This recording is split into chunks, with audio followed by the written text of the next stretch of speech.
Hi, everybody. It's me again. I have another thing to share with you. Now that I have finished my grading, for the most part, I have one class left that's going to be done Sunday. So that was a long haul for me. Between that and having to take training for my job, for new things, and then losing my brother at the same period of time, and doing my shows. It's been a little bit of a heartache, a hard time, but I'm doing fine. I have a very positive attitude. And because I believe in what I believe in, it's been a lot easier for me than others to understand what my brother is going through right now. So last month, I'm not sure, I'm sure you're aware that I've had to cancel a couple of shows because we've been out of power. So, oh my God, what am I going to do? I can't go to do any grading. I can't watch TV. I can't do anything. Can't cook. Can't do anything. But my Kindle was completely battery full. So I said, okay, that's what you want. If that's what you want, then that's what I'm going to do. So I started reading a book by David Hawkins, and it is a compilation of a lot of his books, which I wanted to begin with because I wanted to get an overview of all the things that he has done. David Hawkins is on the other side currently. He lived in Arizona, and he put out lots and lots of books. Power versus Force. He has a whole bunch of them. And what he did was work with energies and determination of what vibrations we are at. And how he did that was through muscle testing. And I'm not sure if all of you are familiar with it, but muscle testing, have you ever had put your arm out and then they say, okay, make it tight, and they try to push on it to see if your arm will move. And later they'll say, okay, you're not looking very good. And they try again and your arm falls down. I mean, it's like how energies in our bodies can change depending on our situations. Fascinating. I am not a scientist. My husband, however, read him back in the day and loved everything that he did. And so I just thought, here I am. And taking notes. I have probably 120 pages of notes, but in a small format. So it's not huge. And I'm not doing all 120 pages today. But I want to bring you a few of the concepts that he talked about and begin to have you understand and weave this into something new for you if you haven't ever read his stuff. So he says being a spiritual seeker is something to be grateful for, because there are so many people that are lost and looking for their own direction in life. Nothing works better for you than understanding, not spiritually sabotaging yourself, understanding that you are a work in progress and that you just don't stop at a certain age. Also, there is no real direction in order to be spiritual. Some people wake up immediately. Their Kundalini rise. Whew, there they are, already there. There are some people that work on it years and years and years, or wait years and years and years. And there are some people that turn it off because they don't want to know. They don't want to know anything. They're afraid of it, or it's giving them projected images that they're not ready to work with. So a lot of people will stay in that low vibration for safety. I don't want to make this to be necessarily about abuse of women, but it's kind of like when somebody stays in a marriage because they know what they're dealing with, whereas if they left, they don't know what they'd be dealing with. It's already a known, and that is an unknown, and that's never a good reason. But a lot of people are also the same way about spirituality, and there's a fear that was encoded in us as youngsters that says, necromancy is the devil, but God is a loving God. God is a loving God and wants us to have access to those we love, even on the other side of the veil. I don't look at these things in a negative light, because it's all done with correct intention. I've used that word in the last tape too. Intention, the intentions that we have in our hearts are pure, then that brings the purity as well. And if it's your intention to learn and grow, then that is what you're bringing to yourself. Sometimes it's painful. Sometimes it's wacky. It doesn't make sense. Well, this doesn't look right. Shouldn't this be easy? No, it's not easy. There's nothing easy. He says that we come to Earth and we calibrate at this vibrational level, he says, of 192. So when we come back here as babies, we're already at 192. So we have some enlightenment, past life, etc. And when he did his muscle testing, that's what he found, that that's the lowest calibration when we come onto the planet. He says that some people are still 192 vibration, 40, 60, 80 on their deathbed, because this isn't their life lesson. They are trying to move through possibly something very different. So we can be there for folks, but we can't tell folks what to do. And we also know that we can say, your beliefs are yours and they're fine. My beliefs are mine and I don't criticize yours, so please don't criticize mine. And I've had that happen in the past where people were very critical of my beliefs. And I had to cut the cord. I had to say, sorry, that's it, I'm out. So what he's saying, Hawkins is saying, though, that staying at 192 your whole life is a wasted life. You never thought about anything before. You never sought out something new and different. The Buddha says, rare it is to be born a human. Rarer still is it to have heard of enlightenment. And rarest of all is to have heard of enlightenment and dedicate one's entire self to the pursuit of that enlightenment. Does that mean we're going to start floating? We're going to go, crazy? No. When you are enlightened, you get to see through the ignorance. You get to see through the perceptions. We are not enlightened beings. Don't go around saying, oh, I'm enlightened. That isn't something we do, because it's totally the opposite of ego. Ego would say, well, I got to tell everybody I'm enlightened, and they can't handle me because I'm just so good, that kind of thing. Be open to being introspective and self-aware with the capacity for self-criticism, to be able to see your upside, excuse me,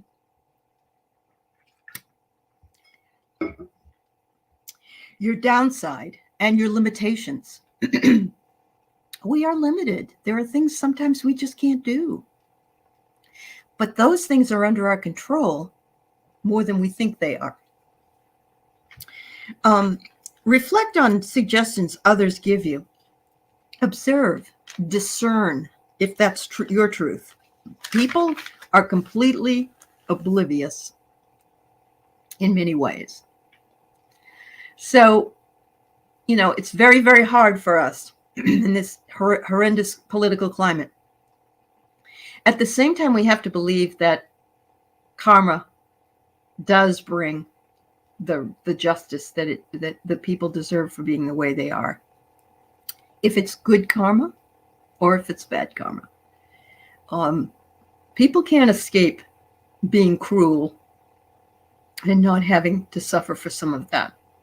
It's, may not be when you see it, may not be the person that they hurts them back, but we all get it back, either here or on the other side when we do our life review. And, they say, gee, you weren't very nice in this period of time, right? Curiosity leads us to more learning. So surrender your small self, which is your 3D self. Spiritual world is all about surrender. We need to vibrate at a higher level in order to overcome our personal will. And addiction, those are people that are addicted, they vibrate at a level of 90. So they've lost their way down the bottom. Can they ever get that back and elevate themselves? Of course they can. We are all redeemable, depending on how we believe and what we think. The divine calibrates at a level of 850. So you can see 192 to 850. Those people are probably like the Dalai Lama. Could be others, the Mother Teresa. I'm sure there were lots of other people that were like that. And of course, angels would be even higher than that. If we can get ourselves to 570 to 580, we can create miracles in real time. We can bring those miracles right in. But we have to be vibrating higher. How do we vibrate higher? We change the way we perceive things. We treat ourselves, treat others well. We treat ourselves well. We set boundaries. We do rituals. We listen. We're open-minded. Our heart is open to hearing it. All of those things. So if we are at a higher vibration, we can accomplish what our small self can't. You don't accomplish the miraculous God does, because you've stepped way out of the way. You've relinquished your personal control if you're vibrating that high. That's what we always say on the channels. It isn't me, it's them. Susan says it, Kim says it, Linda G says it, Jean. A lot of people say the same thing. It isn't me, it's them. All the glory goes to them. I am the conduit. That's all. And what a conduit. What a privilege to be a conduit. Nothing wrong with that. Things will become miraculous so frequently, you manifest instantly as you become in time with the divine and let go of your will. So, good time to say, be careful what you ask for. Be careful what you want or think about.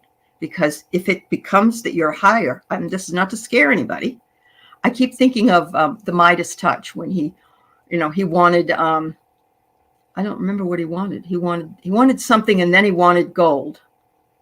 Then he wanted everything to be gold, and so he was gold, and other people were all gold, and he couldn't eat anything because it was all gold. Be careful what you ask for. Make sure your intention is pure. If you detach and be the witness to all of the miraculous around you at all times, there are no causes in this world, just what is. Let go of linear thinking and realize you must live in this world as a collective, no personal I. With humility, we see we aren't the cause of anything, we're not guilty of anything, and we live in the spontaneity of evolution. 99% of humanity are unaware of this idea. I was. So maybe some of you weren't. That's wonderful. But I really did not know that. Now I do know about manifesting and the law of attraction and so on and so forth. There's always been a grain of disbelief that something could happen quickly. But now I've sort of suspended that belief, and I just let it happen to me and through me. That's all I do. If I remind myself, because I can go back to the old ways too.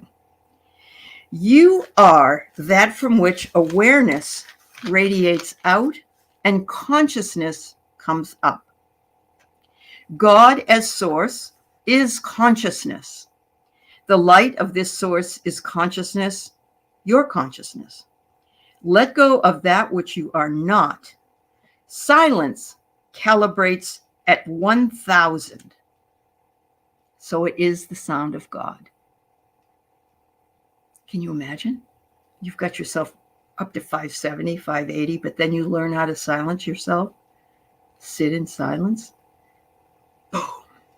Big jump. Many believe what they do or say or behave, or how they behave, matters. But it's the consequences of those of who you are. So you may do something, but it becomes a consequence, like the karma idea that I talked about. By allowing self to be, we influence the energy to lift up mankind. To live in spiritual integrity, we try to be as unconditionally loving as possible and lift the consciousness of mankind. This is not easy for us because as a collective, it's very hard for us not to fall back into those patterns. And that's why, when they, like Alcoholics Anonymous, I've had friends on there, you can't have one drink ever again because you're bringing back that into your life. The more aligned you are with spiritual reality, integrity, truth, and universal love, the more profoundly you influence the world. And this is what I read that blew my mind. Being in this state is the only thing needed to lift the consciousness of others or the planet. If you want to go up to 5D, you only need to remember to be aligned with yourself, your spiritual, your reality, your integrity, your truth, and universal love. If you can live in that, you can help others just simply by doing what you're doing. So many of us say, our thoughts and prayers. Thoughts and prayers are a cop-out. It's okay to reach out to people who are grieving or having a hard time and say those things. Of course it is. But we must remain uplifted in order to uplift. So if the people are having a war, we can't do anything about it. Well, we can if we be our best selves. If we're our best selves in each moment, we can change it. Instead of becoming condemning and angry, if you can accept others who cannot help being who they are, tripped on a one of those bumps in the road or over a stone, we trip up. We trip up. We all trip up. The adage, forgive them for they know not what they do, helps you to change the view to one of compassion. They have been spiritually abused, and their consciousness is innocent because they can't discern the truth from falsehood. We've seen that. We've seen proofs after proofs after proofs of January 6th. People can't deal with that. They don't see it as a problem because they discern it from falsehood, the false talk, the repetitive talk. And many give over themselves to those false people. We see that. And I would say the same thing to being a guru. Don't give yourself over to somebody that just says that they're more evolved than you are and you must pay them tons of money and come to my seminar and blah, blah, blah in order to succeed, and I'll take a curse off you and all that. And it sounds silly what I'm saying, but it happens and people do it. Everyone is being run by the programs they have been programmed by. Our ego survives by juicing negativity or the media. It can't help but be what it is. Things get juiced up by the media. And if we're feeding into that, then we're becoming part of that sludge, part of that, media. Man has never been able to discern truth from falsehood. The most thing we can do is to follow our intellect and end up at 460 vibration. I was happy at a 460 vibration because I went to school and I became a teacher and that was my intellect I was using. So, that's fine. But I want to stay there. I want to learn. I want to grow. I want to be better than I am. This state of duality means war and hatred are destined to go on and on until spiritual energy and truth transcends that mental idea. Ego says spiritual truth continues to chase its tail. But every choice we make using spirit will reverb in the universe. And this is what I really wanted to make sure that I at least included in this first tape. It's a personal progression that brings collective upliftment.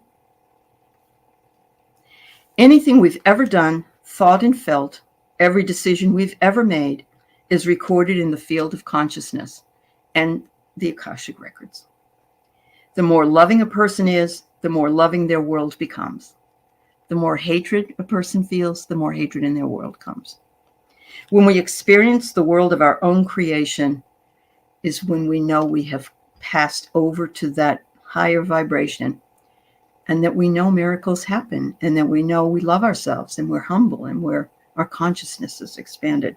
We bring in the energy to our world and then see it in the experiences and the world we create. A lot to think about. I'm not going to go any more because I really think this is enough for today. I have a lot more to talk about. I'm going to put this up, and I hope you all got something out of it. The most important thing being that we can change the consciousness by being that which we say we are. God bless.